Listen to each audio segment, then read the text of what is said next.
Grisha Yeager. Si hay un nombre que resuena como el epicentro de un terremoto en toda la historia de Ataque a los Titanes, es el suyo. Es que es el hombre cuyas acciones, tanto dentro como fuera de las murallas, pusieron en marcha la cadena de acontecimientos que lo definiría absolutamente todo.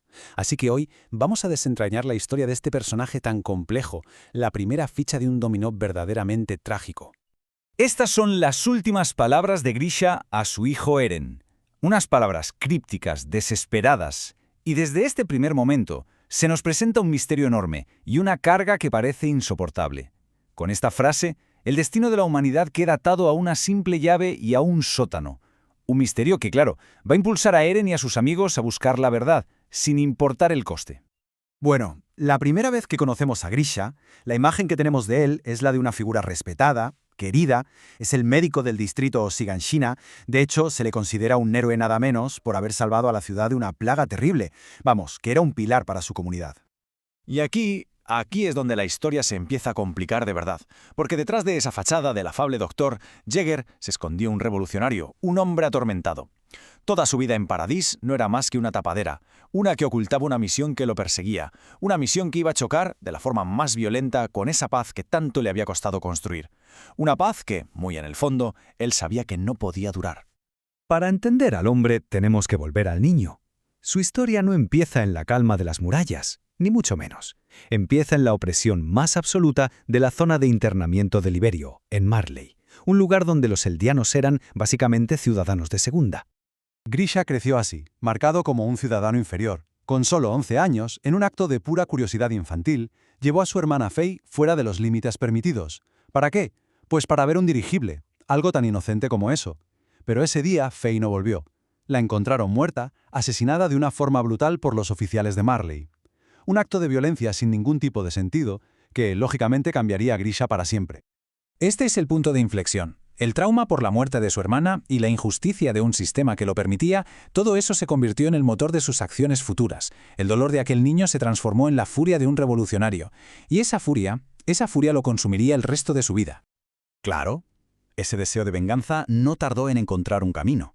Grisha se unió a los restauradores de Eldia, un movimiento secreto, clandestino, que buscaba devolver el poder a los eldianos y derrocar a Marley. Era un grupo de idealistas, gente dispuesta a arriesgarlo absolutamente todo por la libertad de su pueblo. A partir de ahí, su camino se radicalizó muy rápido. Se unió al movimiento, empezó a recibir información de un espía al que llamaban el Búho, y su misión se hizo clarísima cuando se casó con Dina Fritz, que tenía sangre real. El objetivo final era uno: infiltrarse en la isla Paradis y arrebatarle el titán fundador al rey de las murallas. Una misión suicida, vamos, que Grisha abrazó con todo su ser. Pero el plan se vino abajo, y de la forma más cruel que se pueda imaginar.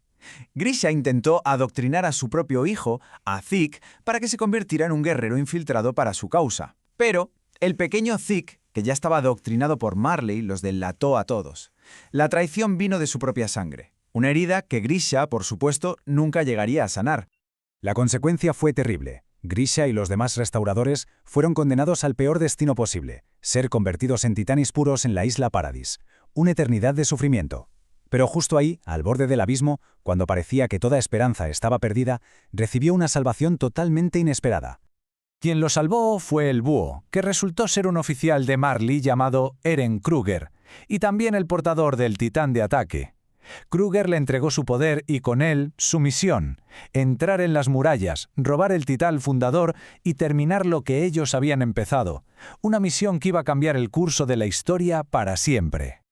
Y así es como empieza la segunda vida de Grisha Yeager. Una vida construida, literalmente, sobre las cenizas de la primera. Una existencia partida en dos. Dos esposas, dos hijos, dos identidades. Un conflicto constante entre la misión que le habían encomendado y ese anhelo por una paz que en realidad nunca pudo tener del todo. Durante años, Grisha consiguió llevar una vida aparentemente normal.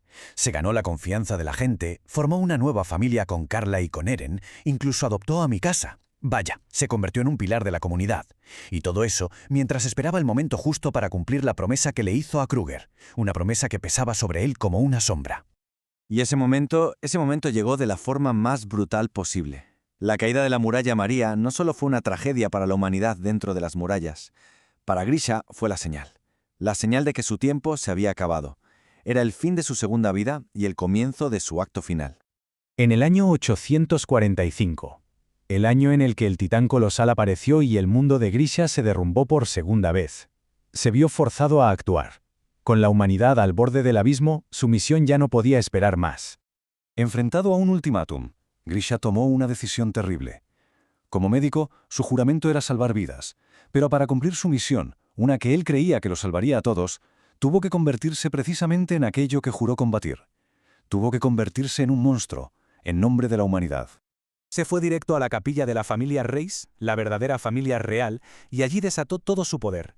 Masacró a casi toda la familia, niños incluidos, y devoró a Frida Reis para robar el poder del titán fundador. Un acto de una brutalidad que cuesta imaginar. Una mancha en su alma que sabía que nunca podría borrar.